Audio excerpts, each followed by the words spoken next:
tied on to the hand truck, and I'm able to put like 2 or 3 gallons of water.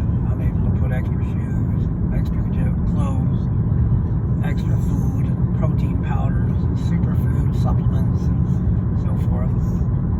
Be able to put a tent, and extra rope, and tarps, and so forth, which is a lot of weight to carry. So instead of, carrying that on my back, I simply load it up on my cart that I made, and it really builds up to, when it's fully loaded, it's probably about 150 pounds. When I've got 5 days worth of food, I've got 2 or maybe 3 gallons of water in it, and I've got, big heavy sleeping bag, big heavy bedroll.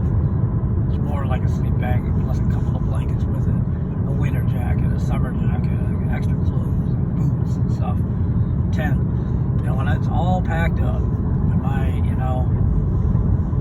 cart is put, packed all the way up, and I'm pushing it down the road, down roads like this, it's usually about 150 pounds. I'll tell you, it is not easy. And there's a lot of hills that go down, but whatever goes down in the roads, back roads of Pennsylvania, always goes up. So, like just this little uphill, you got a 150 pound cart, and there's not much of a shoulder, and people are passing you by, and you look kind of weird to people.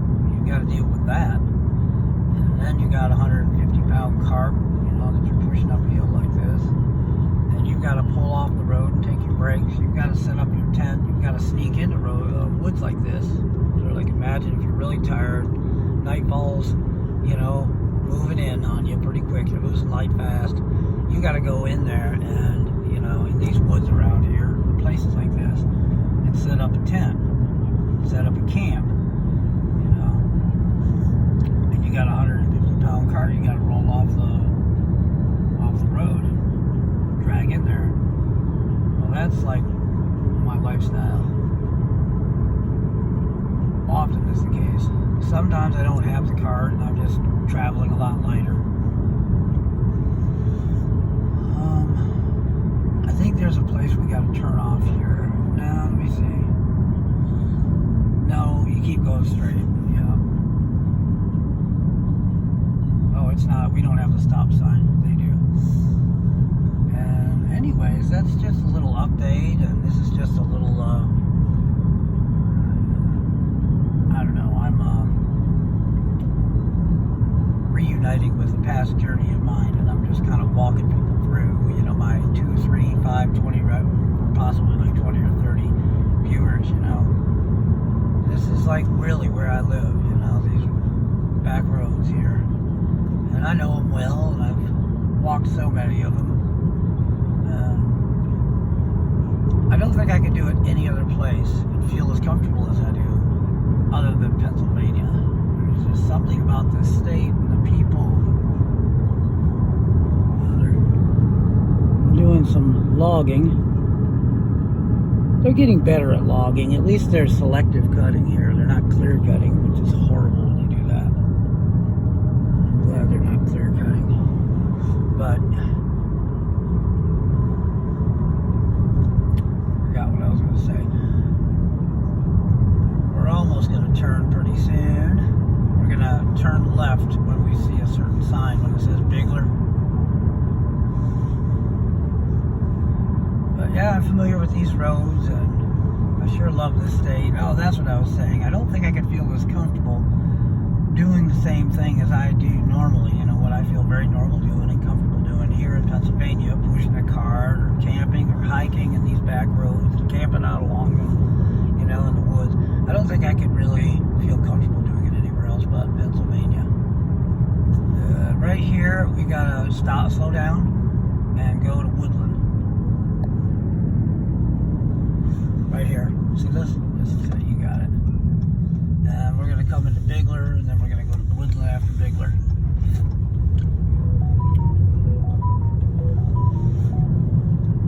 Well, anyways, it's getting to be a bit of a long video, and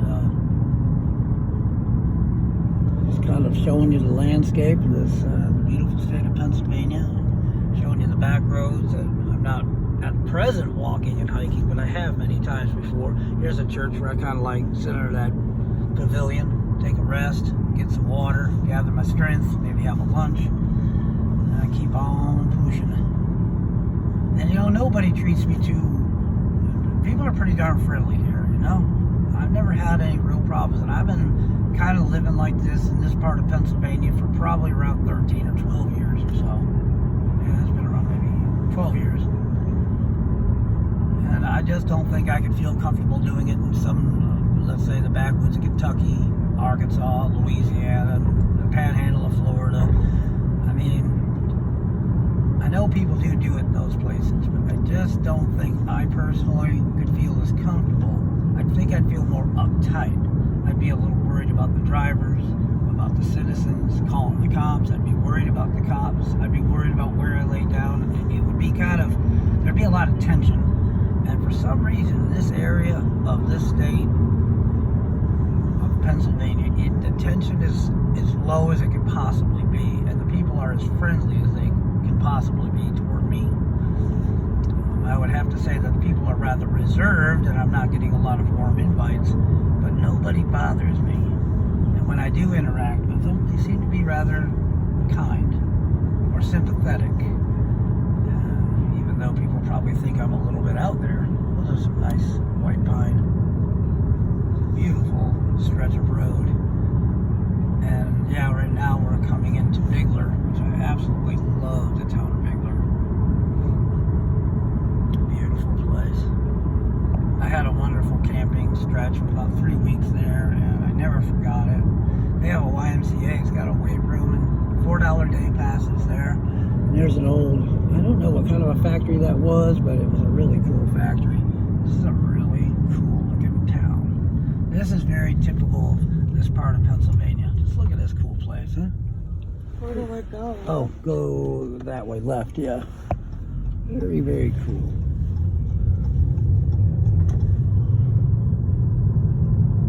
I just love it here. I love this state. As far as I'm concerned, the only place that I say is close to home as I can feel. The old rusty railroad tracks along the side there. You can take these railroad tracks all the way to Woodland. So that there is the town of Bigler we're passing. And let me see what we're going to do. I think we're going to have to... Okay, yeah, go to the left here. Okay. We're leaving Bigler. We've kind of bypassed Bigler a little bit, the back way.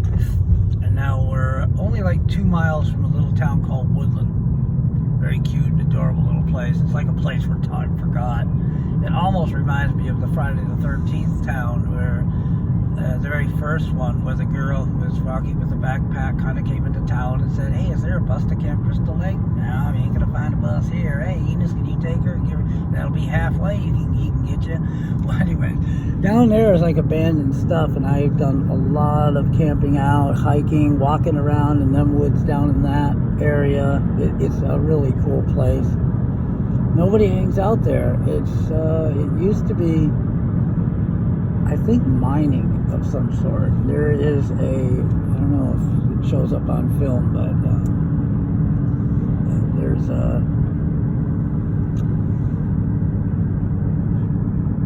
all this stuff I've camped out like in a certain area, but I've walked around. I haven't like camped out right down the hill here, but I've walked around a lot. And in the summertime, there's lots of berries that grow along the rusty railroad tracks. They're like dead railroad tracks. There's none of them that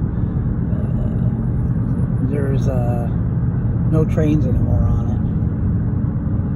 This is just a lovely area. We're coming into Woodland, and I think I'm going to have a quick part 2 of this video. Anyways, I hope you've enjoyed my 2 or 3 or 5 or 10 viewers. Perhaps many in the future. Many more than that, perhaps. Unlikely, but perhaps. I hope you enjoyed getting a real look at Pennsylvania and hearing the stories that I had to tell about my past journeys on this Noah road of mine. And with that said, I'm going to quickly say over and out until I do a very brief part 2 in the town of Woodland, I think, would be worth, because I only allowed to upload less than 15-minute videos, and plus, who the heck wants to watch a long video? Okay, because the attention span of people is not what it used to be. So, for, Noah Road, over and out for now.